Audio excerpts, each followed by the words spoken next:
Bismillahirrahmanirrahim. Assalamualaikum warahmatullahi wabarakatuh. Innal hamdalillah nahmaduhu wa nasta'inuhu wa nastaghfiruh wa na'udzu billahi min shururi anfusina wa sayyiati a'malina. May yahdihillahu fala mudilla lahu wa may yudlil fala hadiya lahu. Asyhadu an la ilaha illallah wahdahu la syarika lahu wa asyhadu anna Muhammadan 'abduhu wa rasuluh. Qala Allah Ta'ala fi kitabihil karim, ya ayyuhalladzina amanu taqullaha haqqa tuqatih wa la tamutunna illa wa antum muslimun. Amma ba'du, fa inna asdaqal hadithi kitabullah wa khairal hadi hadi Muhammadin sallallahu alaihi wasallam wa syarrul umuri muhdatsatuha wa kullu muhdatsatin bid'ah wa kullu bid'atin dhalalah wa kullu dhalalatin finnar. Allahumma salli wa sallim wa barik ala nabiyyina Muhammadin wa ala alihi wa sahbihi wa man tabi'ahum bi ihsanin ila yaumiddin. Ma'asyiral muslimin dan muslimat, jamaah salat maghrib Masjid Fatimah yang semoga senantiasa dirahmati Allah Subhanahu wa taala. Insyaallah pada malam hari ini kita akan melanjutkan kajian kitab kita dari kitab Fiqhul Asma'il Husna karangan Syekh Dr. Abdul Razak bin Abdul Muhsin Al-Abbad Al-Badr hafizahumullah ta'ala. Kita akan melanjutkan pada kajian malam hari ini membahas tentang yang ke-8, yaitu jaddatu ahli sunnati wal jama'ati fi babil asma'i was sifati. Kesungguhan, ya, kesungguhan para ahli sunnah, kesungguhan ahli sunnah wal jamaah di dalam asma dan sifat-sifat Allah Subhanahu wa ta'ala. Setelah kemarin kita pelajari tentang nama-nama Allah Subhanahu wa ta'ala seluruhnya baik, yang ke-8 akan kita pelajari pada malam hari ini insyaallah tentang bagaimana kesungguhan ahli sunnah di dalam bab nama-nama dan sifat-sifat Allah Subhanahu wa ta'ala. Ini yang akan kita bahas, salah satu sikap ahli sunnah yang berbeda dengan orang-orang di luar mereka, terkhusus di dalam nama-nama dan sifat Allah Subhanahu wa taala. Beliau mengatakan hafizahullahu taala, inna jaddati ahli sunnati wal jamaati fi babil asma'i was sifati wa fi dini umuman jadatun mustaqimatun wa siratuhum siratul mustaqim. Sesungguhnya kesungguhan ahli sunnah wal jamaah di dalam pembahasan nama-nama dan sifat Allah Subhanahu wa ta'ala atau di dalam agama secara umum, mereka sangat luar biasa kesungguhannya, memiliki jalan yang lurus di dalam menjalankan agama atau di dalam memahami nama-nama dan sifat-sifat Allah Subhanahu wa ta'ala. Kenapa mereka sangat lurus pemahamannya di dalam memahami nama-nama dan sifat Allah atau secara umum dalam beragama? Karena li'annahu qama ala ta'zimin nusus syar'iyyah wa luzumi ma jaa fil kitab wa sunnah. Alasannya, ahli sunnah adalah orang-orang yang mereka mentakzimkan, mengagungkan. Mereka mengagungkan nas-nas atau dalil-dalil syar'i dan senantiasa berpegang teguh dengan Al-Quran dan sunnah Nabi sallallahu alaihi wasallam, termasuk di dalam membahas nama-nama dan sifat-sifat Allah Subhanahu wa ta'ala. Mereka tidak akan keluar dari jalur yang ada, Pak. Pijakan yang ada itu Al-Quran dan sunnah Nabi sallallahu alaihi wasallam, duna ziyadatin wa nuqsanin, tanpa diberikan tambahan dan tanpa dikurang-kurangi, Pak. Artinya apa? Sesuai dengan Al-Quran dan sunnah, tanpa dibuat hal-hal yang lebih atau dikurang-kurangi. Ini sebab kenapa mereka lurus dan benar pemahamannya terhadap nama-nama dan sifat Allah Subhanahu wa taala. Dan mereka ahlu sunnah beriman terhadap nama-nama dan sifat-sifat Allah Subhanahu wa taala yang Allah kabarkan dalam Al-Qur'an atau melalui lisan nabinya sallallahu alaihi wasallam di dalam hadis-hadis yang sahih. Yuthbitunahu kama warada, mereka menetapkan nama-nama Allah dan sifat-sifat Allah Subhanahu wa taala sebagaimana Allah dan Rasulnya kabarkan. Wala yuharrifuna al-kalima an mawadi'ihi, dan tidak memalingkan, tidak merubah apa-apa yang telah datang dari Al-Qur'an dan sunnah Nabi sallallahu alaihi wasallam. Dan mereka tidak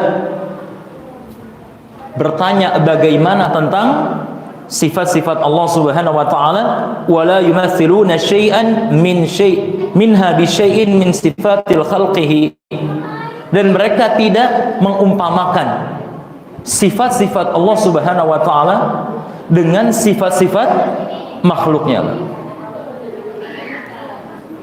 Ibu-ibu bisa dengarkan kajian Bu ya.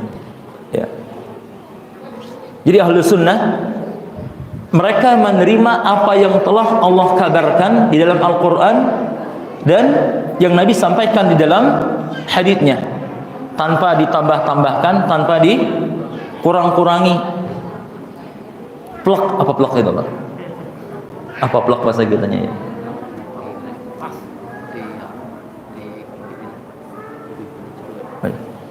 Untuk ibu-ibu dengarkan kajian Bu ya. Yang enggak mendengarkan kajian di luar aja Bu, khawatir mengganggu yang lainnya. Baik, kita lanjutkan.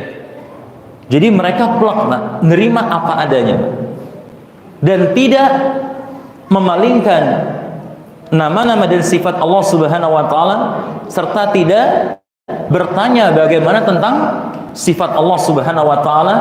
Kemudian mereka tidak menyamakan antara Allah dengan makhluknya.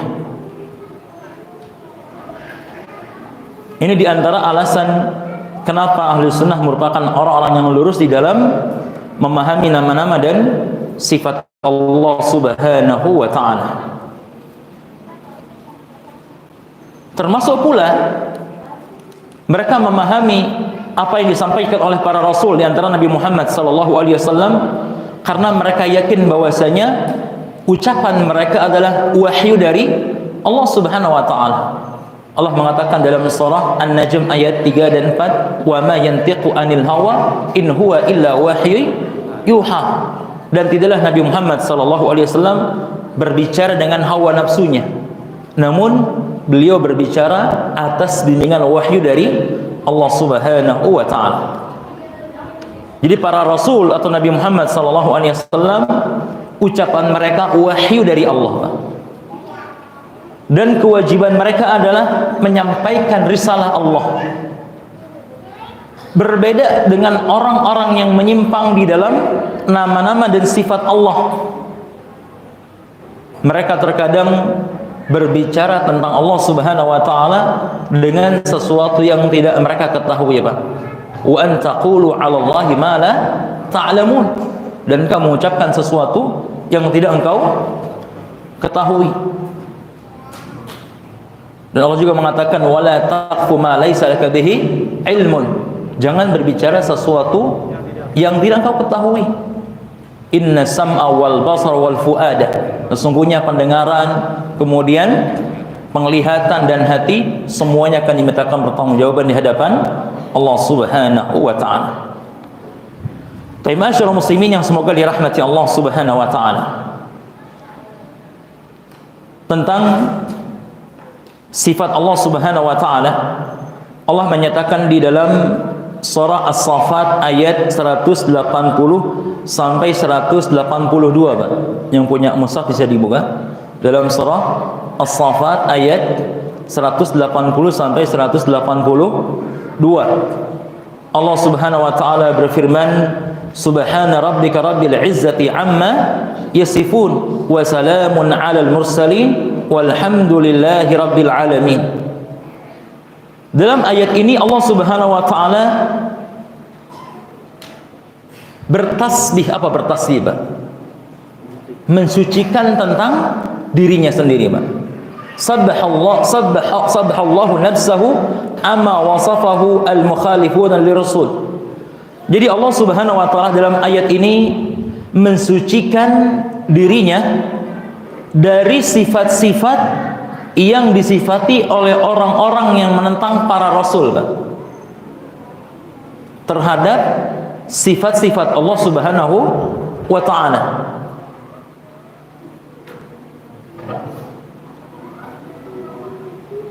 Yang mereka, orang-orang yang menentang para rasul, memberikan sesuatu yang tercela bagi Allah Subhanahu wa taala. Seperti contoh ucapannya orang al-Yahud yang mengatakan bahwasanya apa? Tangannya Allah maghlulah. Tangannya Allah apa? Terbelenggu.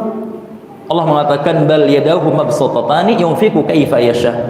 Bahkan kedua tangan Allah Subhanahu wa taala ya membentang, memberikan ya rezeki atau karunia kepada orang-orang yang Allah kehendaki. Dalam ayat ini Allah Subhanahu wa taala mensucikan dirinya dari segala sifat-sifat yang disifati oleh orang-orang yang menentang para rasul alaihi wassalatu wassalam. Kemudian ma'asyiral muslimin yang semoga dirahmati Allah Subhanahu wa taala. Maka beliau mengatakan, maka dalam hal ini orang-orang yang mengikuti para rasul, maka mereka harus yuthbituna ma athbatahu Rasulullah sallallahu alaihi wasallam li rabbih min sifatil kamal wa nu'util jalal. Maka kewajiban kita sebagai orang-orang yang mengikuti Rasul atau umat Nabi Muhammad sallallahu alaihi wasallam, kita harus menetapkan apa yang telah ditetapkan oleh para rasul. Jangan ngakunya pengikut Nabi Muhammad tapi ya Bapak, beda pemahaman dalam masalah nama-nama dan sifat Allah Subhanahu wa taala. Harus sesuai menetapkan apa yang Nabi tetapkan, maka kita tetapkan. Di antara sifat-sifat yang sempurna dan sifat-sifat yang agung. Syekh memberikan beberapa contoh di sini. Yang pertama, kataklimihi li'ibadihi. Contoh seperti sifat Allah Subhanahu wa taala berbicara kepada hamba-hambanya. Allah mengatakan, wa kallamallahu Musa taklima, dan Allah berbicara kepada Musa alaihi salam. Karena ada sebagian kelompok-kelompok yang menyimpang, yang mereka menafikan, meniadakan kalam bagi Allah Subhanahu wa taala. Kata mereka, enggak mungkin Allah berbicara. Alasan mereka apa, Pak? Kalau kita tetapkan Allah berbicara, berarti sama seperti apa? Makhluk. Beda. Laisa kamitslihi syai'un wa huwas samiul basir. Tidak ada yang serupa dengan Allah Subhanahu wa taala. Ini yang pertama. Allah berbicara dengan hamba-hambanya.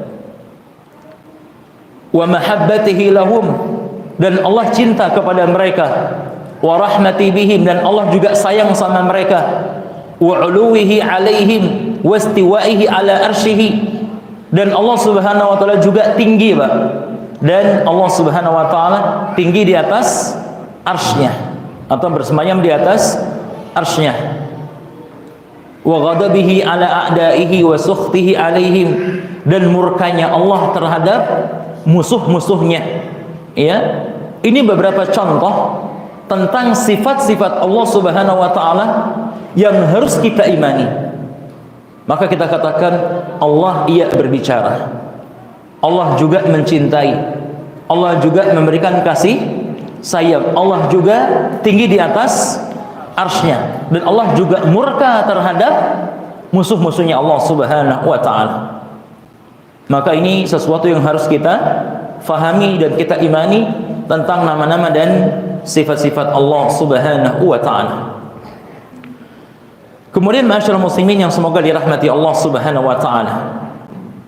Maka Syekh mengatakan di sini, maka orang-orang yang beriman mereka harus mengikuti apa yang disampaikan oleh Allah dan Rasulnya sallallahu alaihi wasallam min ghairi ta'arrudin, tanpa adanya ta'arud itu penolakan, Pak. Likaifiyatin, tanpa adanya penolakan terhadap kaifiyah Allah Subhanahu wa taala, atau adanya keyakinan Allah seperti makhluknya, atau takwil-takwil yang menuju kepada ta'til atau membatalkan sifat-sifat Allah Subhanahu wa taala. Maka kita katakan ahli sunnah senantiasa beriman terhadap nama-nama dan sifat Allah Subhanahu wa taala.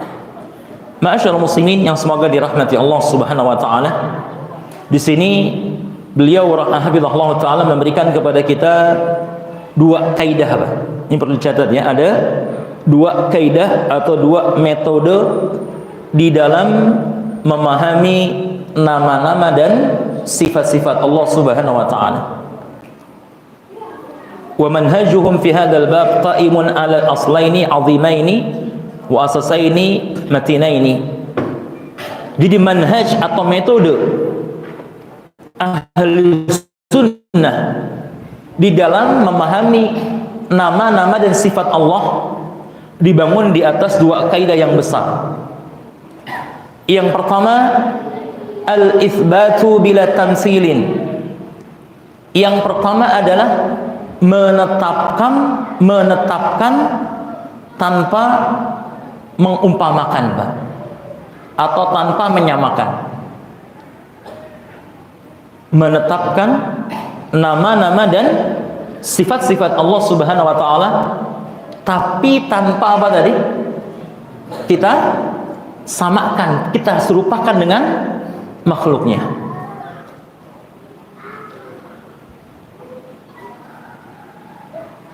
Dan yang kedua adalah wa tanzihu bila ta'tilin. Tanzih, mensucikan Allah Subhanahu wa taala bila ta'tilin, tanpa kita menolaknya, Pak. Tanpa kita menafikannya. Ini dua kaidah besar jemaah sekalian di dalam pembahasan nama-nama dan sifat Allah Subhanahu wa taala. Yang pertama tadi apa? Menetapkan tanpa menyamakan atau menyerupakan. Yang kedua adalah mensucikan Allah Subhanahu wa taala tanpa harus kita tolak, tanpa harus kita nafikan. Maka saya mengatakan di sini, maka tidak boleh orang-orang yang beriman dia mengumpamakan sifat-sifat Allah Subhanahu wa taala dengan sifat makhluknya. Sebagaimana seseorang tidak boleh mengumpamakan atau menyamakan zatnya Allah dengan zat makhluknya. Kemudian mereka tidak boleh juga menafikan sifat-sifat Allah Subhanahu wa taala yang telah tetap di dalam Al-Quran dan Sunnah Nabi Sallallahu Alaihi Wasallam. Maka mereka beriman tentang nama-nama dan sifat Allah Subhanahu Wa Taala, namun mereka tidak mengumpamakan atau menyamakan dengan sifat makhluknya. Karena Allah mengatakan dalam surah Asy-Syura ayat yang ke-11, "Laisa kamitslihi syai'un wa huwas samiul basir." Tidak ada sesuatu yang serupa dengan Allah Subhanahu wa taala, dan Allah Maha mendengar lagi Maha melihat. Dan ini beliau mengatakan ini merupakan inti atau pokok dari keimanan, Pak. Beriman terhadap nama-nama dan sifat Allah Subhanahu wa taala. Dan saya mengatakan wa hadzal iman yu'addu aslan min usul iman ar-rasikhah wa asasan min ususil azimah allati la imana lahul liman lam yu'min biha. Ini merupakan pokok dasar-dasar keimanan. Maka barang siapa seseorang yang tidak beriman terhadap nama-nama dan sifat Allah Subhanahu wa taala, dia belum dikatakan sebagai orang yang beriman. Jadi besar konsekuensinya orang yang tidak beriman terhadap nama-nama dan sifat Allah Subhanahu wa taala. Terlebih mereka mengingkari terhadap nama-nama dan sifat Allah Subhanahu wa taala, maka bukan termasuk orang-orang yang beriman atau mereka-mereka yang mengumpamakan, menyerupakan Allah dengan sifat makhluknya. Maka pun demikian merupakan pemahaman yang keliru, dan Allah Subhanahu wa taala, ya subhanallah ya amma yasifun, Allah Subhanahu wa taala maha suci dari segala sifat-sifat hamba-hambanya. Baik, masyaallah muslimin yang semoga dirahmati Allah Subhanahu wa taala.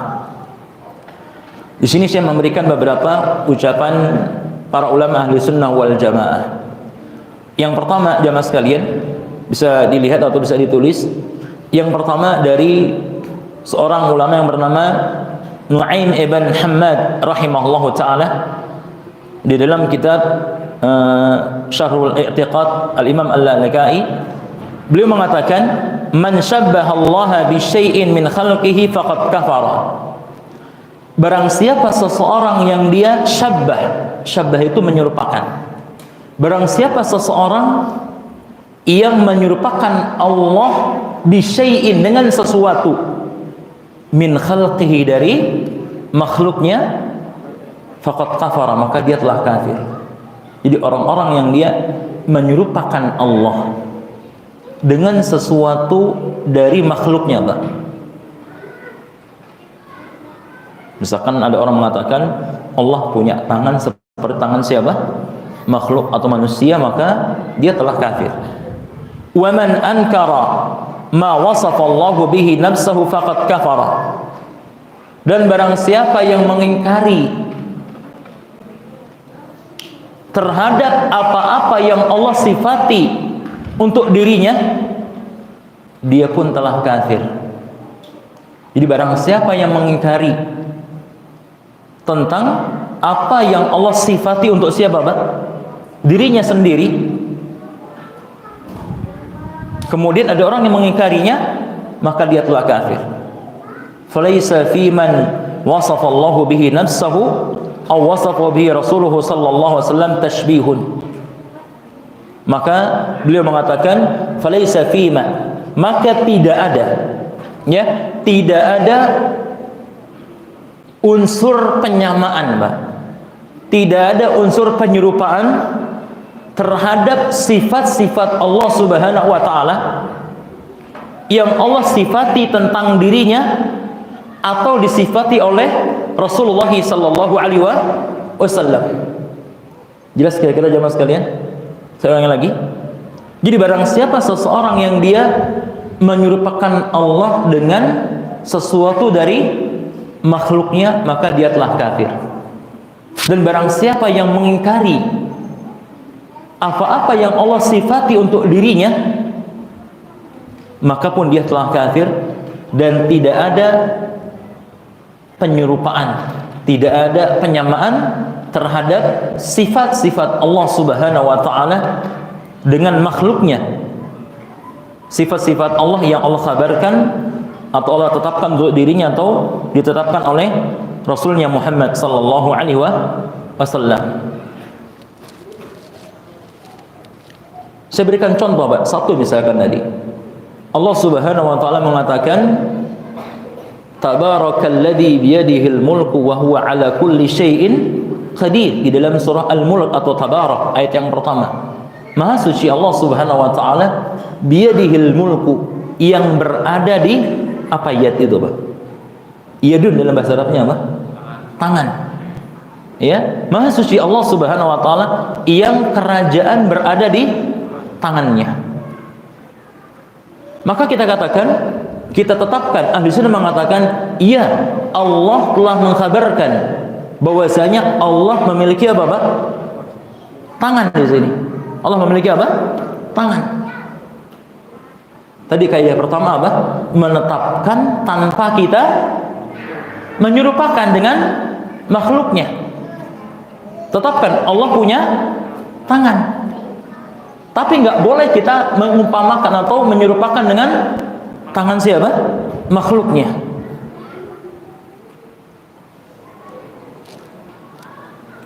Dan yang kedua, tanzih, kita sucikan Allah tanpa harus kita membatalkan, Pak. Artinya apa? Kita sucikan. Iya, Allah punya tangan. tanpa kita menghilangkan makna tangan itu sendiri. Berbeda sama orang-orang yang menyimpang di dalam nama-nama dan sifat Allah, yang mereka terkadang mentakwil, mengatakan, oh ini namanya bukan tangan, ini kiasan dengan apa namanya, kudrah, kekuasaan. Alasan mereka tadi, kita tanya, kenapa anda mengatakan bukan makna tangan hakiki, mengatakan kudrah atau kekuasaan? Kata mereka, kalau seandainya kita tetapkan Allah punya tangan, kita khawatir akan menyamakan Allah dengan makhluknya. Padahal kaidahnya jelas tadi, menetapkan tanpa harus menyamakan. Ini orang-orang yang tergelincir atau menyimpang di dalam nama-nama dan sifat Allah Subhanahu wa taala. Mereka khawatir ketika menetapkan tangan bagi Allah, khawatir menyamakan Allah dengan makhluknya. Ini kata para ulama yang mereka dikategorikan sebagai mu'attilah, orang-orang yang menafikan atau meniadakan nama-nama dan sifat Allah Subhanahu wa taala. Kelompok ini jamaah sekalian yang mereka menolak sifat-sifat Allah Subhanahu wa taala, kata para ulama, mereka jatuh ke dalam dua kesalahan, Pak. Ini bisa ditulis juga ya. Jadi orang-orang yang menolak sifat Allah Subhanahu wa taala jatuh di dalam dua kesalahan. Yang pertama, kesalahan mereka adalah sebelum mereka menolak, Pak, mereka sudah apa, Pak? Membayangkan. Tahu membayangkan? Mereka sudah apa? Membayangkan. Ketika mereka baca tadi apa? Tabarakalladzi biyadihil mulku wa huwa ala kulli syai'in qadir. Allah punya apa? Tangan. Mereka bayangkan, Pak. Manusia punya apa? Tangan. Dibayangkan dulu, Pak. Berarti pertama mereka berdua, Pak, menyamakan dulu. Jangan. Khawatir apa? Menyamakan. Nah, pertama mereka jatuh ke dalam menyamakan antara sifatnya Allah, tangannya Allah dengan tangan makhluknya. Setelah itu apa? Khawatir menyamakan, akhirnya mereka yang kedua jatuh ke dalam penolakan. Jangan, kita tolak aja nama sifat Allah berupa tangan, kita katakan, kita ta'wil dengan kudrah, kekuasaan. Jadi pertama jatuh dalam menyamakan, yang kedua jatuh di dalam menolak sifat Allah Subhanahu wa taala.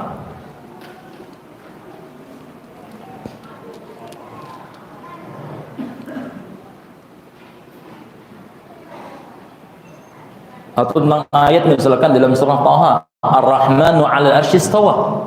Allah Subhanahu wa taala tinggi di atas arsy-Nya. Ada sebagian orang yang mentakwil ayat istiwa di sini yang maknanya ala wartafa, tinggi. Mereka mengatakan apa? Ini maknanya bukan istiwa, maknanya istaula, menguasai. Kata mereka, kalau seandainya Allah bersemayam atau tinggi, berarti seperti apa, Pak? Ya, membutuhkan sesuatu, dan Allah sama seperti makhluknya. Akhirnya mereka takwil, mereka palingkan makna istiwa kepada istaula, menguasai. Jadi tujuan mereka ingin mensucikan Allah, tapi tidak benar jamaah sekalian. Bahkan mereka membatalkan sifat Allah Subhanahu wa taala. Yang ketiga, Allah mengatakan dalam surah Al-Fajr misalkan, wa ja'a rabbuka wal malaku saffan saffa. Allah akan datang dan malaikat bersaf-saf. Kata mereka apa? Enggak mungkin Allah apa? Datang. Ditakwil sama mereka, wa ja'a amru rabbika. Yang datang adalah urusannya Allah, bukannya siapa? Allahnya. Mereka tolak juga. Dalam hadits Nabi sallallahu alaihi wasallam mengatakan, yanzilu rabbuna tabaraka wa ta'ala ila sama'id dunya hina yabqa thuluthul akhir. Allah Subhanahu wa taala turun ke langit dunia setiap malam, setiap sepertiga malam terakhir, seraya mengatakan, man yad'uni fa astajibalah. Barang siapa yang berdoa kepadaku akan aku kabulkan. Wa man sa'alani, barang siapa yang minta akan aku berikan. Wa man istaghfarani, barang siapa yang beristighfar meminta ampun akan aku ampuni. Ada orang-orang juga yang menyimpang dari pemahaman ahli sunnah. Mereka mengatakan, oh ini yang turun bukan siapa? Bukan Allah. Mereka membuat dengan akal-akal mereka yang mengatakan apa? Enggak mungkin Allah Subhanahu wa taala apa? Turun ke langit dunia, Pak. Alasan mereka diantaranya, kalau Allah turun berarti seperti apa? Makhluk. Yang kedua kata mereka, Allah Akbar. Allah ini apa? Besar. Dunia apa, Pak? Kecil. Akhirnya mereka mengatakan dengan akal mereka yang cetek, mengatakan enggak mungkin zat yang maha besar bisa turun kemana, Pak? Ke bumi. Subhanallah. Maka di dalam sifat-sifat Allah Subhanahu wa taala ini perkara gaib. Tidak ada akal masuk di sana, Pak. Ini kan main-main akal tadi. Yang besar nggak mungkin masuk kepada sesuatu yang apa? Yang kecil. Ada yang mengatakan ini bukan Allah yang turun adalah rahmatnya Allah. Atau yang mengatakan yang turun bukan Allah tapi malaikat, Pak. Saya tanya, Pak, malaikat berani nggak ngomong, Pak? Barang siapa yang berdoa akan aku apa? Berani nggak kira-kira malaikat, Pak? Nggak berani, Pak. Karena berdoa hanya kepada Allah. Barang siapa yang meminta akan aku apa? Berikan. Barang siapa yang istighfar kepada aku akan aku apa? Ampuni. Nggak mungkin. Maka kita katakan Allah turun ke langit apa? Dunia. Dan kita tidak boleh bertanya kaifa, bagaimana. Kita beriman terhadap hal ini jemaah sekalian. Itu contoh ya. Contoh beberapa contoh tentang sifat-sifat Allah Subhanahu wa taala. Lanjut jemaah sekalian, yang kedua, ucapan Imam Ahmad rahimahullahu taala yang dinukil oleh Imam Ibnu Taimiyah dalam kitabnya Majmu' Fatawa. Beliau mengatakan la yusafullahu illa bima wasafa bihi nafsuhu aw wasafahu bihi rasuluhu sallallahu alaihi wasallam wa la yatajawazul qur'ana wal haditha. Imam Ahmad mengatakan rahimahullah, Allah tidak boleh disifati, Pak.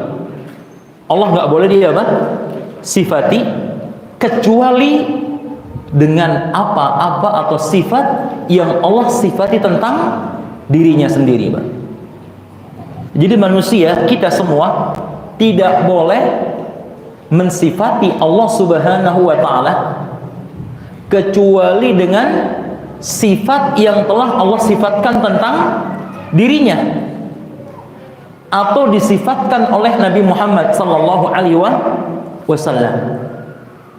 Wala yatajawazul Qur'ana wal hadits, dan seseorang tidak boleh melampaui, enggak boleh lancang terhadap Al-Qur'an dan hadits Nabi sallallahu alaihi wasallam.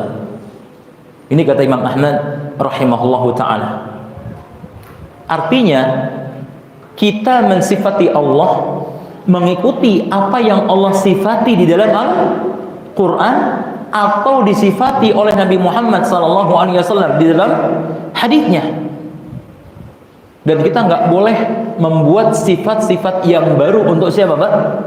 Untuk Allah yang nggak pernah Allah sifatkan tentang dirinya atau disifatkan oleh Nabi Muhammad SAW. Itu kata beliau rahimahullahu taala.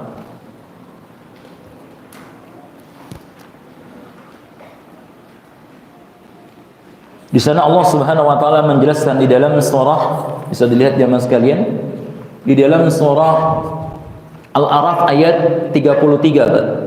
Ini saya nukil dari penjelasan Syekh Utsaimin rahimahullah taala. Dalam surah Al-A'raf ayat 33, Al-A'raf surat yang ke-7, Allah Subhanahu wa taala berfirman, "Wa an taqulu 'ala Allahi ma la ta'lamun." Jadi Allah Subhanahu wa taala mengharamkan di antaranya perbuatan keji, kemudian berbuat syirik, dan yang terakhir di antaranya adalah engkau mengucapkan sesuatu tentang Allah terhadap sesuatu yang kau tidak mengetahui. Maka tidak boleh orang yang dia mensifati Allah Subhanahu wa taala dengan sifat yang nggak pernah Allah sifati untuk dirinya sendiri, Pak. Kalau ada orang yang dia memberikan sifat bagi Allah yang nggak pernah Allah sifati untuk dirinya, maka dia telah melampaui apa tadi? Al-Quran, berbicara tanpa ilmu. Yang kedua di dalam surah Al-Isra, surat yang ke-17 ayat 36, Allah berfirman, "Wala taqfu ma laysa laka bihi ilmun." Jangan engkau berbicara dengan sesuatu yang kau tidak memiliki ilmu. Inna sam'a wal basara wal fuada. Sesungguhnya pendengaran, penglihatan dan hati, kullu ulaika kana anhu mas'ula, akan dimintakan bertanggung jawaban di hadapan Allah Subhanahu wa taala. Baik, jemaah sekalian yang semoga dirahmati Allah Subhanahu wa taala. Jadi tentang sifat Allah Subhanahu wa taala ini tentang perkara-perkara yang gaib, Pak. Jadi bicara tentang sifat Allah ini adalah perkara-perkara yang apa? Yang gaib. Dan nggak mungkin akal manusia yang terbatas dapat menjangkau perkara-perkara yang apa? Yang gaib. Kewajiban kita hanya apa tadi? Beriman. Beriman. Nggak boleh seseorang nerawang, atau nerawang nggak, Pak? Apa nerawang itu? Hah? Mereka-reka itu nggak boleh, jemaah sekalian. Ya, tidak boleh.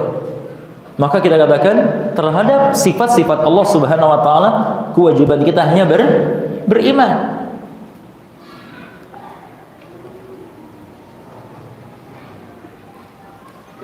Jangan jauh-jauh, Pak, tentang sifat Allah. Saya mau tanya jamaah sekalian, Pak. Yakin jamaah punya ruh, Pak? Yakin nggak punya ruh? Yakin punya ruh? Yakin. Karena dengan ruh kita bisa apa? Bisa hidup. Tanpa ruh kita mati. Pertanyaan saya, Pak, coba jelaskan sedikit tentang gimana ruh itu, Pak. Bentuknya, apa namanya, tingginya, panjangnya, bisa nggak kira-kira? Nggak bisa. Ini sesuatu yang dekat dengan apa? Melekat dengan kita, ruh. Tapi kita beriman, ruh itu apa? Ada. Tapi kita nggak bisa menggambarkan bagaimana apa? Ruh. Ini baru bicara tentang apa? Ruh. Belum berbicara tentang sifat-sifat Allah Subhanahu wa taala. Kita harus meyakini Allah memiliki sifat ya yang tidak sama seperti makhluknya, dan kita harus sucikan dari menyamakan sifat-sifat makhluknya. Yang ketiga, jamaah sekalian, ucapan Imam Ibnu Al-Bilbar rahimahullahu taala.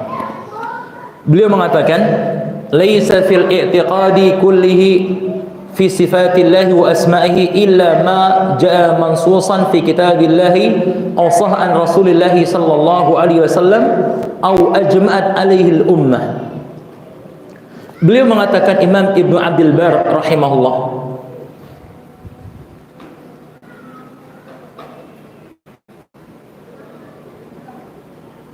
tidak ada di dalam keyakinan tentang sifat-sifat Allah Subhanahu wa taala dan nama-nama Allah kecuali harus termaktub, tertulis di dalam Al-Quran dan hadis Nabi Sallallahu Alaihi Wasallam, atau kesepakatan para umat Islam atau ulama ini. Artinya apa? Tidak boleh membuat sifat-sifat yang baru yang nggak pernah dikenal di dalam Al-Quran atau hadis Nabi Sallallahu Alaihi Wasallam, atau disepakati oleh kaum muslimin atau umat ini. Wa ma jaa min akhbaril ahad wa fi dzalika kullihi wa nahwihi yusallimu lahu wa la yunadhiru fihi. Meskipun di dalam sebuah hadis yang sifatnya ahad, ahad itu hanya satu jalur, Pak. Selama sahih maka kita nggak boleh menentang sifat tersebut, Pak. Karena berasal dari Al-Quran dan Sunnah Nabi Sallallahu Alaihi Wasallam. Itu beberapa ucapan-ucapan yang dinukil oleh Syekh Abdul Razak hafizahullah taala tentang bahwasanya sifat-sifat Allah kita yakini dan kita tidak boleh membuat sifat-sifat yang baru atau nama-nama yang baru yang enggak pernah disebutkan oleh Allah atau Rasulnya Sallallahu Alaihi Wasallam. Kemudian beliau mengatakan, wa min azimi ni'matillahi ala abdi an yuwafiqahu li suluki hadzal manhaj al-qawim al-qa'im ala zumi kitabil wa sunnati Rasulullah sallallahu alaihi wasallam. Ini merupakan sebuah ucapan yang sangat bagus. Beliau mengatakan di antara keagungan, di antara keagungan nikmat Allah Subhanahu wa taala yang diberikan kepada seorang hamba, di antara keagungan atau di antara nikmat yang sangat besar yang Allah berikan kepada seorang hamba, Allah berikan seorang hamba taufik di atas manhaj, di atas metode yang benar ini di dalam nama-nama dan sifat Allah yang sesuai dengan Al-Quran dan Sunnah Nabi Sallallahu Alaihi Wasallam. Maka bersyukurlah kita kepada Allah ketika Allah memberikan taufik kepada kita, Allah memberikan hidayah kepada kita dengan benarnya pemahaman kita di dalam menetapkan nama-nama dan sifat-sifat Allah Subhanahu wa taala yang tidak keluar dari Al-Quran dan Sunnah Nabi Sallallahu Alaihi Wasallam. Ba'idan an hirafi ahlil batil. Dan alhamdulillah kita mudah-mudahan termasuk orang yang jauh dari penyimpangan orang-orang yang batil di dalam nama-nama dan sifat-sifat Allah Subhanahu wa taala. Ini merupakan sebuah kenikmatan yang besar dari Allah Subhanahu wa taala. Karena banyak orang-orang yang mereka menyimpang, mereka keliru di dalam memahami nama-nama dan sifat-sifat Allah Subhanahu wa taala. Ada mereka yang menyamakan Allah dengan makhluknya, ada mereka yang menafikan sifat Allah Subhanahu wa taala. Bukan hanya orang biasa, bahkan terkadang orang-orang yang berilmu di antara mereka, Pak. Mungkin S1, S2 atau S3 atau mungkin prof misalkan. Tapi mereka na'udzubillah min dzalik menyimpang dalam pemahaman nama-nama dan sifat-sifat Allah Subhanahu wa taala. Maka bersyukurlah kepada Allah Subhanahu wa taala ketika Allah berikan kita hidayah atau taufik di atas jalan yang lurus terhadap memahami nama-nama dan sifat Allah Subhanahu wa taala. Baik, masyaallah muslimin yang semoga dirahmati Allah Subhanahu wa taala. Kemudian beliau mengatakan di sini bahwasanya orang-orang ahli sunnah wal jamaah menetapkan apa-apa yang Allah tetapkan tentang sifatnya dalam Al-Quran dan dalam sunnah Nabi Sallallahu Alaihi Wasallam. Tidak ada perbedaan meskipun mereka hidup di zaman yang berbeda, Pak. Sejak zaman Nabi, zaman sahabat, tabi'in, tabi'ut tabi'in, terus generasi imam mazhab yang 4 sampai zaman sekarang, kalau pemahamannya sama, maka tidak akan berbeda meskipun zaman mereka berbeda-beda, Pak. Yang ulama terdahulu mengatakan Allah bersemayam di atas arsy, kita juga mengatakan Allah bersemayam di atas arsy. Allah Subhanahu wa taala memiliki tangan, maka kita katakan Allah memiliki tangan juga.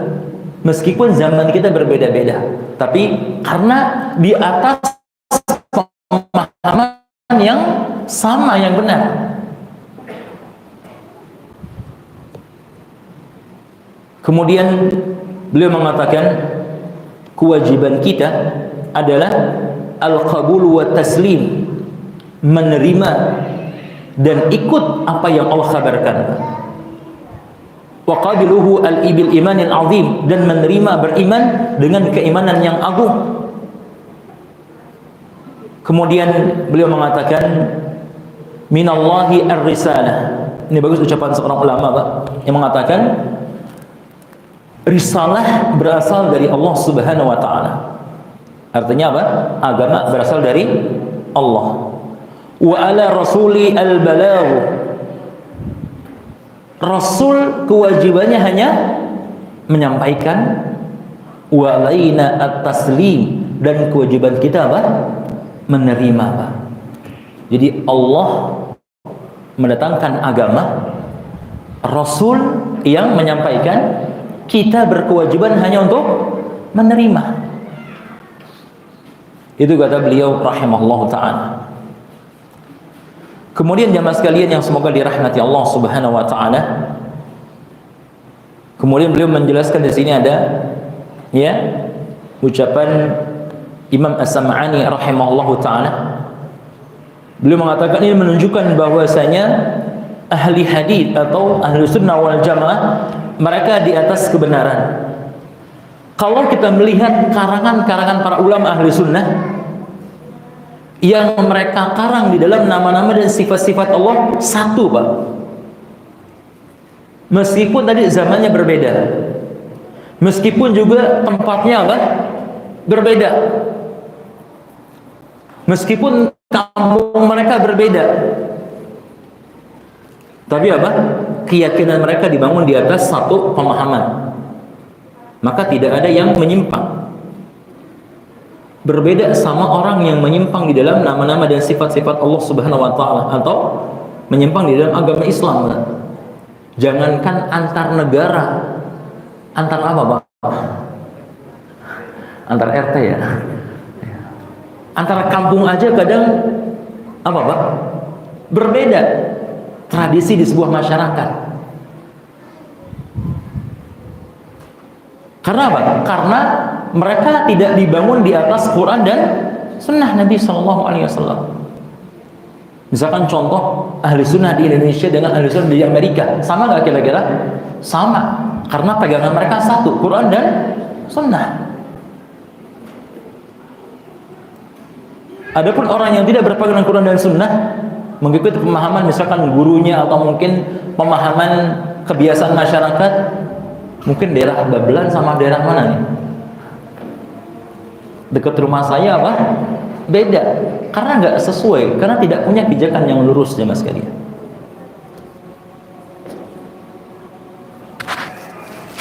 Kemudian jemaah sekalian yang semoga dirahmati Allah Subhanahu wa taala, di sini Syekh membawakan firman Allah Subhanahu wa taala dalam surah An-Nisa ayat 82. Allah berfirman, "Afala yatadabbaruna al-Qur'an walau kana min indi ghairillahi lawajadu fihi ikhtilafan katsira." Apakah mereka tidak memperhatikan Al-Quran? Jika seandainya Al-Quran berasal dari selain Allah Subhanahu wa ta'ala, pasti mereka mendapatkan perbedaan yang sangat banyak. Dan Allah juga memberitakan dalam surah Al-Imran ayat 103, "Wa'tasimu bihablillahi jami'an wa la tafarraqu." Berpegang teguhlah kalian di atas tali Allah, ya, jangan kalian bercerai-berai. Jadi jamaah sekalian yang semoga dirahmati Allah Subhanahu wa taala, ahli sunnah ingin mengajak kaum muslimin kembali kepada pemahaman agama yang lurus, agama yang murni, Pak. Berdasarkan Al-Quran dan sunnah Nabi SAW sesuai dengan pemahaman para sahabat atau salafus saleh. Maka nggak benar ketika ada orang mengatakan, kalian orang-orang yang apa, Pak? Memecah apa? Belah umat. Justru kita ingin menyatukan umat di atas Quran dan Sunnah. Mereka orang lah yang berbuat sesuatu yang nggak pernah ada tuntunannya dalam Islam. Mereka lah sebenarnya orang-orang yang memecah belah apa? Agama. Artinya apa? Melakukan sesuatu yang tidak pernah diajarkan. Buatkan nama ini memecah apa? Belah. Justru tuduhan berbalik kepada mereka yang menuduh kita orang yang memecah belah umat. Kita ingin mengajak, yuk, umat ini harus di atas Al-Quran dan Sunnah Sallallahu Alaihi Wasallam. Namun tuduhan mereka katakan, kalian telah memecah belah apa? Umat. Padahal mereka tidak sadar mereka lah yang memecah belah umat. Allah Ta'ala alam bissawab. Sudah isya. Baik. Nanti sedikit lagi tentang masalah ini. Wassallallahu ala Muhammadin wa ala alihi wa sahbihi wasallam.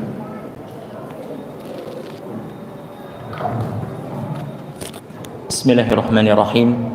Alhamdulillahirabbil alamin. Wassalatu wassalamu ala asyrafil anbiya'i wal mursalin wa ala alihi wa sahbihi wa man tabi'ahum bi ihsanin ila yaumiddin. Amma ba'du. Jamaah sekalian yang semoga dirahmati Allah Subhanahu wa taala, kita lanjutkan sedikit lagi pembahasan tentang kesungguhan ahli sunnah wal jamaah di dalam pembahasan nama-nama dan sifat-sifat Allah Subhanahu wa taala. Kemudian di sini Syekh mengatakan hadza wa innal khata'a bi asma'illahi subhanahu wa ta'ala wa sifatihi laisa kal khata'i fi ay amrin akhar. Ini sangat penting. Beliau mengatakan dalam pembahasan ini kesalahan di dalam memahami nama-nama dan sifat-sifat Allah Subhanahu wa taala tidak sama terhadap kesalahan-kesalahan dalam perkara yang lain, Mbak. Artinya apa? Kesalahannya sangat fatal ketika seseorang dia salah di dalam memahami nama-nama dan sifat-sifat Allah Subhanahu wa taala yang tidak sama tingkatannya dengan kesalahan dalam perkara yang lain. Artinya apa? Lebih besar kesalahan di dalam memahami nama-nama dan sifat-sifat Allah Subhanahu wa taala. Maka beliau mengatakan wajib bagi setiap muslim dia berpegang teguh terhadap manhaj ataupun metode ahli sunnah wal jamaah dalam memahami agama, atau secara khusus dalam memahami nama-nama dan sifat Allah Subhanahu wa taala. Kadang banyak orang bimbang, Mbak, harus ngikutin yang mana nih, yang A atau yang B. Ada yang mengatakan tadi katanya kalau lihat tangan, ada yang mengatakan apa tadi, kekuasaan, ada yang mengatakan istiwa bersemayam di atas arsy, ada yang mengatakan menguasai. Maka ikut yang mana? Ikut pemahaman yang jelas-jelas benar, Pak. Siapa, Pak? Pemahaman para sahabat Nabi sallallahu alaihi wasallam. Bahkan Ibnu Mas'ud radhiyallahu anhu mengatakan, "Man kana minkum mustannan falyastanna biman qad mata." Barang siapa di antara kalian yang ingin mencontoh, Pak, maka contoh ikuti orang-orang yang sudah meninggal, Pak. Siapa di antaranya? Para sahabat Nabi sallallahu alaihi wasallam. Fa innal hayya la yu'man alaihi fitnah. Karena orang yang masih hidup dia tidak aman dari yang namanya fitnah. Maka kalau mau ikuti ambil contoh orang-orang yang sudah jelas-jelas membawa kebaikan. Ulaika ashabu Muhammadin sallallahu alaihi wasallam. Mereka adalah yang orang-orang yang terbaik, orang-orang yang telah meninggal yang membawa kebaikan adalah mereka para sahabat Nabi sallallahu alaihi wasallam. Yang mereka langsung belajar dengan Nabi sallallahu alaihi wasallam. Yang mereka langsung talaqi dengan Nabi sallallahu alaihi wasallam. Dan mereka mendapatkan ilmu dari Nabi ketika wahyu sedang turun. Wa kanu wallahi, kata Ibnu Mas'ud, demi Allah, mereka para sahabat afdalu hadhil ummah. Mereka adalah orang yang paling afdal hadhil ummah, yang paling utama di antara umat ini. Wa barraha quluban, dan mereka orang-orang yang sangat baik apa? Hatinya. Wa maqaha ilman, orang yang paling dalam ilmunya. Wa qallaha takallufan, dan mereka orang yang tidak takalluf berlebih-lebihan. Qaumun ikhtarahum Allahu li sahbati nabihi Muhammad sallallahu alaihi wasallam wa iqamati dinihi. Mereka adalah kaum yang Allah pilih untuk mendampingi Nabi Muhammad sallallahu alaihi wasallam untuk menegakkan agama. Maka kata beliau,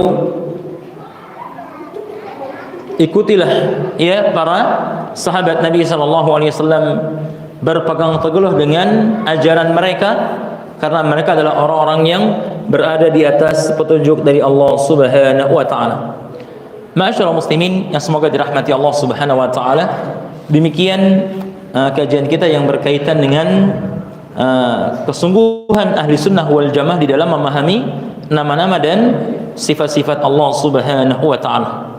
Sebelum kita tutup, saya berikan tambahan sedikit Pak tentang sifat-sifat Allah Subhanahu wa taala.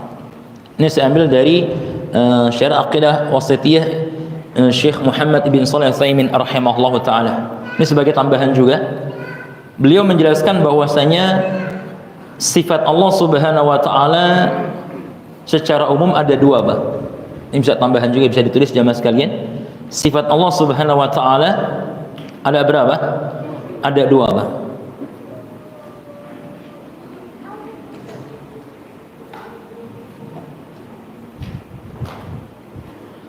Yang pertama,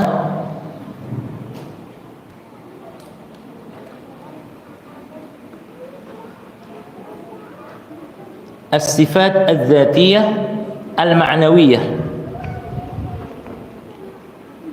Yang pertama sifat zatiyah ma'nawiyah.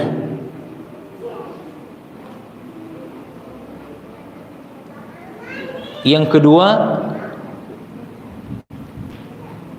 yang pertama sifat apa tadi? Zatiyah ma'nawiyah wal khabariyah.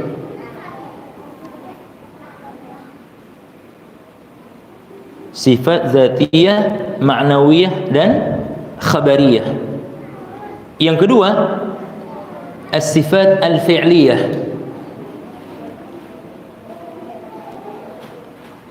Jadi yang pertama ada sifat-sifat Allah yang berupa zat. Berupa apa? Zat. Zat ini ada yang ma'nawiyah, ada juga yang khabariyah secara kabar. Yang kedua ada sifat fi'liyah. Apa fi'liyah? Perbuatan.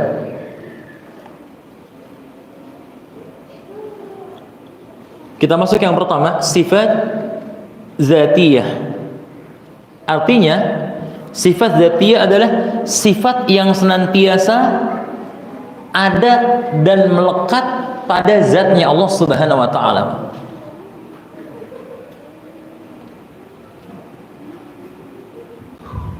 Sifat yang senantiasa ada dan melekat pada zatnya Allah Subhanahu wa taala. Ini makna apa dari sifat zatiyah? Sifat zat ini ada dua tadi. Pertama ma'nawiyah, yang kedua apa? Khabariyah. Contoh sifat zatiyah ma'nawiyah seperti al-haya, malu, Pak. Sifat apa? Malu. Maka kita katakan sifat malu adalah sifat Allah. Sifat zatiyah apa tadi? Ma'nawiyah. Wal ilmu, ilmu. Wal hikmah, hikmah. Itu contoh sifat apa tadi? Zatiyah ma'nawiyah. Sifat malu, sifat berilmu, sifat hikmah, dan contoh-contoh yang lainnya. Yang kedua, sifat zatiyah khabariyah, berupa kabar. Artinya apa? Allah mengkabarkan, Allah punya sifat ini secara zat, tapi dengan mengkabarkan, Mbak. Contoh misalkan kedua tangan tadi. Kedua apa? Tangan. Misalkan yang Allah Subhanahu wa taala firmankan di dalam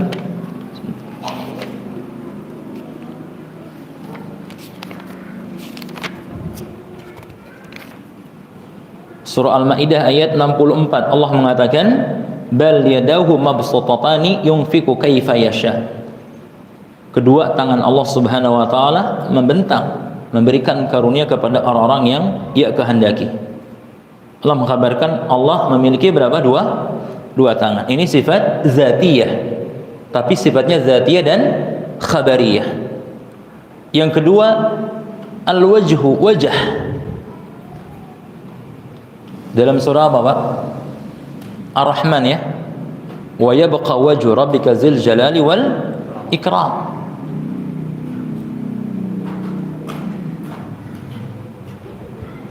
Wal ainaini, kedua mata, ya, kedua mata Allah Subhanahu wa taala. Ini namanya apa tadi? Sifat zatiyah khabariyah. Jadi ada dua, yang pertama ma'nawiyah, yang kedua sifat zatiyah khabariyah. Kalau ma'nawiyah tadi seperti sifat malu, berilmu, hikmah. Adapun khabariyah sifat yang melekat pada zatnya Allah Subhanahu wa taala, tapi sifatnya khabar. Tangan, kemudian apa tadi? Wajah, kemudian mata.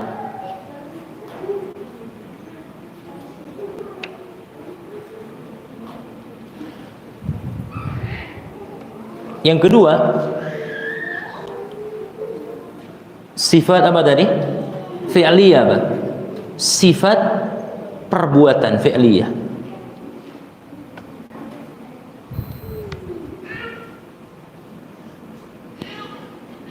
Sifat fi'liyah atau sifat yang berupa perbuatan.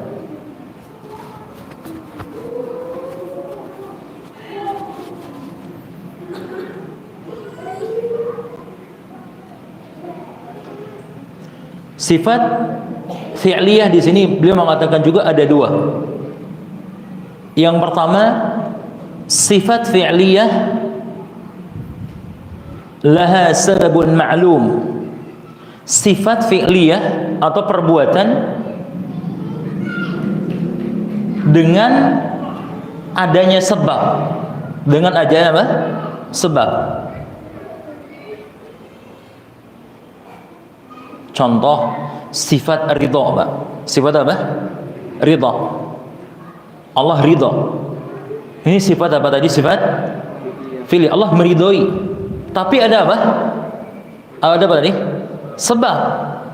Contoh di dalam surah Az-Zumar ayat yang ke-7. Allah Subhanahu wa taala berfirman, "In takfuru fa innallaha ghaniyun 'ankum wa la yarda li 'ibadihi al-kufr wa in tashkuru yardahu lakum." Allah Subhanahu wa taala mengatakan, jika seandainya kalian kufur, maka Allah enggak butuh terhadap kalian. Kalau seandainya manusia apa? Kufur, Allah enggak butuh terhadap mereka. Wala yarda li ibadihi al-kufr. Dan Allah enggak ridha kepada hamba-hambanya kalau mereka kufur. Wa in tashkuru, kalau kalian bersyukur kepada Allah, yardahu lakum, Allah ridha kepada kalian. Saya mau tanya, Pak, jadi sifat fi'liyahnya apa? Allah ridha. Sebabnya apa? Kalau manusia bersyukur kepada Allah Subhanahu wa taala. Jadi sifat zatiyah yang pertama, sifat zatiyah yang memiliki apa? Sebab. Contohnya sifat ridha tadi. Allah ridha kepada seseorang kalau seandainya apa tadi? Mereka bersyukur kepada Allah Subhanahu wa taala.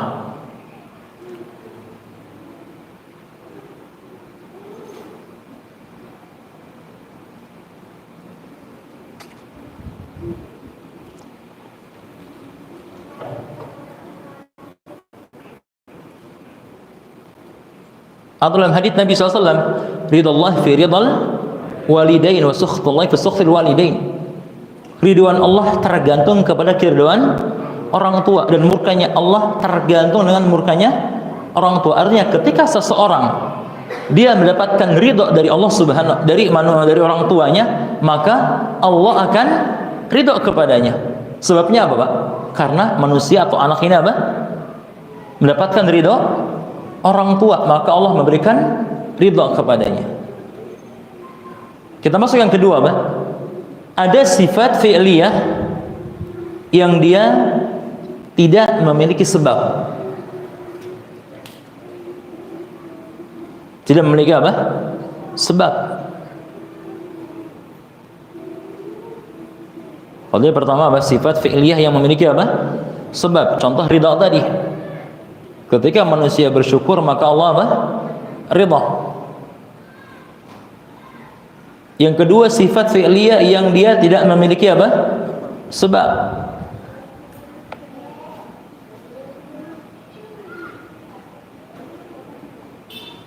Contoh an-nuzul ila dunya hina yabqa thuluthul akhir. Turun ke langit dunia ketika tinggal sepertiga malam terakhir. Nuzul apa nuzul? Turun. Ini sifat apa? Fi'liyah, tapi tidak ada sebab. Nabi hanya mengkabarkan Allah turun ke langit dunia ketika malam tinggal sepertiga malam terakhir. Ini dua tentang sifat Allah Subhanahu wa taala. Jadi kesimpulannya ada dua. Ada sifat Allah Subhanahu wa taala zatiyah yang pertama ma'nawiyah, yang kedua apa tadi? Khabariyah. Kalau sifat zatiyah ma'nawiyah seperti sifat malu, sifat ilmu, sifat hikmah. Yang kedua sifat zatiyah khabariyah. Kedua tangan, kemudian apa tadi? Kedua mata, kemudian wajah. Dan yang kedua sifat fi'liyah, sifat perbuatannya Allah. Ini ada dua. Ada sifat yang dia memiliki sebab, seperti sifat apa tadi?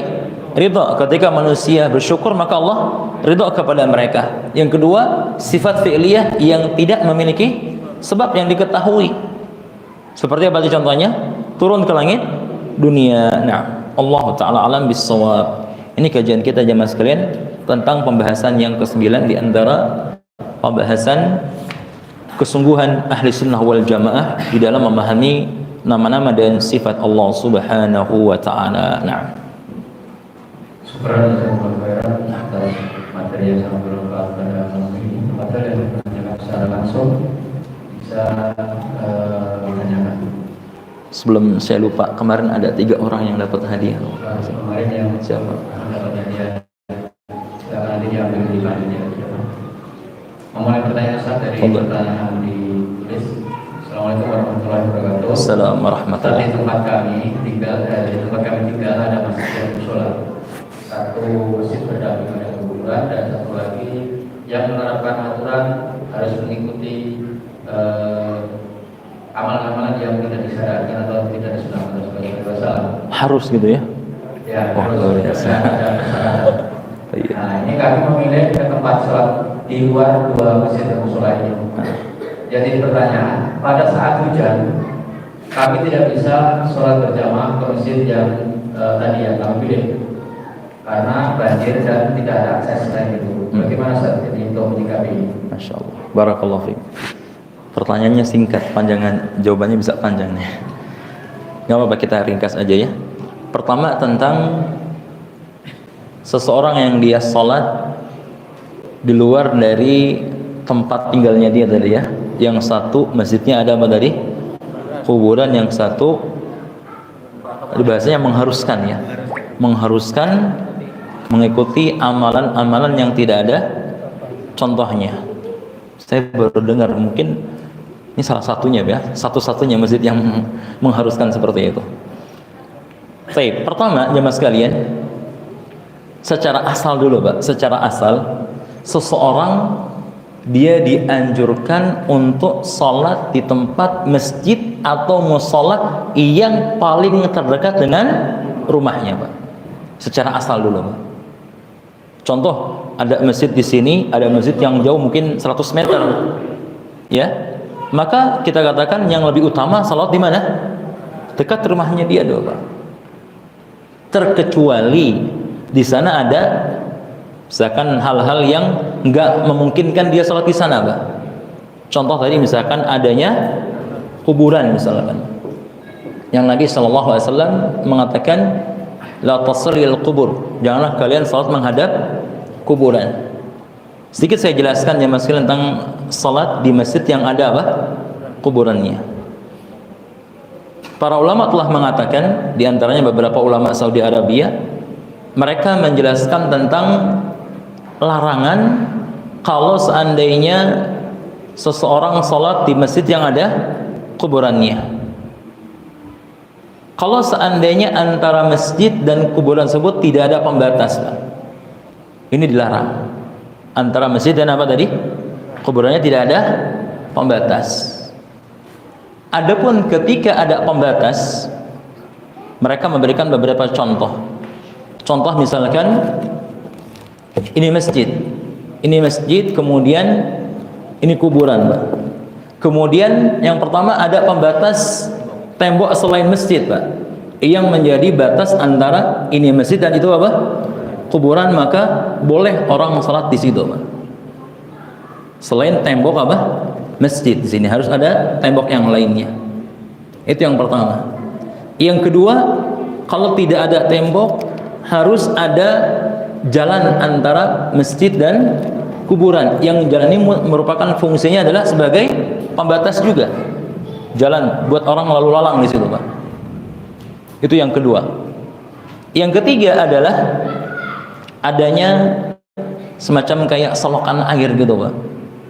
Yang selokan tersebut juga fungsinya sebagai pembatas antara masjid dan kuburan. Itu beberapa contoh yang diberikan oleh mereka sebagai pembatas antara masjid dan kuburan. Ini kata beberapa ulama di antara ulama Saudi Arabia. Bisa dengan tembok, bisa juga dengan apa tadi? Jalan ataupun selokan yang memisahkan antara batasan masjid dan kuburan. Kemudian ada pendapat yang lain seperti kayak Syekh Muqbil, seorang ulama dari Yaman.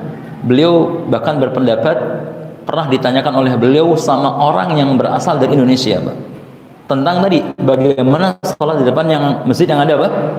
Kuburan. Beliau mengatakan cukup pembatas cukup tembok masjid sebagai apa? Pembatas yang membatasi antara masjid dan kuburan. Kata beliau, yang terlarang adalah ketika kuburannya di mana, Pak? Nah, di dalam. Karena ada sebagian masjid dekat apa itu, dekat tempat pengimaman biasanya ada apa? Kuburan. Itu kata beliau rahimahullahu taala. Namun kalau saya berpribadi mengikuti pendapat yang pertama yang mengatakan harus ada pembatas lain selain tembok apa? Masjid, seperti itu. Pertanyaan tadi, apakah ada pembatas atau tidak? Kalau ada pembatas maka dia boleh di situ. Kemudian yang kedua, tentang orang sholat di sebuah tempat atau masjid mengharuskan orang itu harus apa? Ikut. Ya. Kalau memang ada, jelas ini sebuah peraturan yang jelas menyimpang, ya Mas kalian. Berarti orang di situ yang sholat harus orang yang ikut di situ, Pak. Yang nggak ikut berarti apa? Nggak sholat, padahal masjid milik kaum muslimin, yang bangun juga mereka, ya, milik Allah Subhanahu Wa Taala. Dan nggak boleh seseorang dia mengkhususkan orang ini saja yang harus sholat di sini, yang nggak mau ikut nggak boleh apa? Nggak boleh sholat. Subhanallah. Maka saya katakan kalau demikian, yang pertama kalau seandainya pengurusnya memaksa harus ikut, yang kedua tidak ada pembatas tadi, maka orang boleh sholat di luar dari daerahnya tadi. Tapi kalau memang seandainya dia bisa sholat di situ tanpa harus mengikuti, maka itu lebih utama. Allahu a'lam bishawab. Nah. Oh, kalau saat hujan. Iya. Salah satu di antara uzur orang boleh meninggalkan sholat berjamaah turun hujan tadi, Pak. Turun apa? Hujan. Bahkan kata para ulama, baik hujan yang membasahi atau hujan yang memang secara umum hujan, Pak, walaupun nggak terlalu apa? Deras, ya. Maka kategori hujan, maka ini salah satu hal yang dapat memberikan uzur seseorang boleh tidak untuk berjamaah. Ya berarti apa? Dia nggak usah ke masjid yang dekat atau masjid yang jauh tadi. Memang mendapatkan apa? Uzur. Terkadang ada sebagian orang, kenapa nggak berjamaah? Kan sekarang ada apa? Ada payung, ada jas hujan. Bukan masalah payung atau jas hujan, memang ada uzurnya. Orang boleh milih dia. Bahkan lebih utama untuk sholat di mana? Di rumahnya ketika ada uzur tadi hujan. Jadi bukan main perasaan, ya, bukan main apa? perasaan. Apalagi banjir ini sana kan ya. Hujan plus apa? Banjir, jalannya blok komplit. Orang yang sudah terlanjur ke masjid boleh silakan. Bukan berarti apa? Berarti sama sekali nggak boleh kemana? Bukan, boleh ke masjid silakan. Tapi kalau dia ingin mengambil rukhsah maka dia lebih utama. Dalam hadits Nabi SAW dikatakan Allah sangat senang terhadap seorang hamba yang mengambil rukhsah dari Allah, sebagaimana Allah juga senang ketika kewajibannya ditunaikan. Ini yang pertama tentang masalah hujan tadi, Pak. Nah, orang yang sudah di masjid, maka salah satu sunnah juga yang dianjurkan adalah menjamak antara dua salat. Contoh, maghrib, isya, atau zuhur, asar juga boleh, Pak. Contoh ketika maghrib, salat, kemudian turun hujan, yang sekiranya kalau orang bolak-balik dia menyulitkan dia, Pak, maka kita katakan boleh dia menjamak antara maghrib dan isya. Setelah assalamualaikum qomat, langsung salat isya, gabungkan. Kalau memungkinkan, tentu harus ada edukasi dulu, ada pemberitahuan dulu, ada sosialisasi dulu. Jangan ujuk-ujuk, wah ini sunnah Nabi, harus dilaksanakan. Ajaran baru nih Pak Yanto. Ya. Artinya ya perlu ada edukasi, perlu ada sosialisasi dulu sehingga orang tahu, di sini mah kalau biasa hujan langsung jamaah. Kalau sudah tahu, alhamdulillah. Senang orang, Pak. Setelah itu tidur nggak apa-apa. Ya. Bahkan boleh kata para ulama, boleh setelah sholat isya langsung sholat qabliyah, ba'diyah isya, meskipun masih di waktu karena sudah sholat isya di sini, Pak. Itu boleh. Atau zuhur sama asar tadi. Di sini sudah ada belum? Ya. Perlu edukasi dulu ya, sosialisasi dulu, baru setelah itu nanti diterapkan. Nah, Allahu a'lam. Ada yang pertanyaan langsung? Kalau tidak ada, kita tutup. Dan lain silakan jamaah sekalian. Sebelum waktunya habis, sebelum ditutup ada sedikit informasi, insyaallah seperti yang kita jadwalkan, kajian tafsir insyaallah tanggal 15 Januari pada maghrib hari Sabtu di masjid kita Masjid Fatimah Ustaz Mauludi yang belum insyaallah dengan materi tema anak kami nyata. Kami mohon para jamaah untuk sekali lagi tidak membawa kendaraan roda 4 karena keterbatasan tempat parkir, dan untuk kenyamanan kita semua agar tidak mengganggu aktivitas warga. Kita sama-sama menjaga karena seperti kita ketahui bersama bahwa banyak hal sensitif yang memang harus kita hindari. Terakhir terjadi di Lombok tadi malam. Jadi insyaallah sama-sama kita jaga ini. Bagaimana uang akhlak kita kepada masyarakat sehingga tidak mudah kita untuk diberikan stigma yang kurang baik.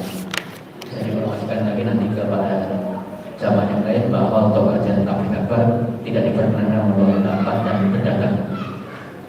Kita doakan nanti insyaallah agar kami panitia bisa menjalankan secara baik dan lancar. Demikian yang bisa kami sampaikan.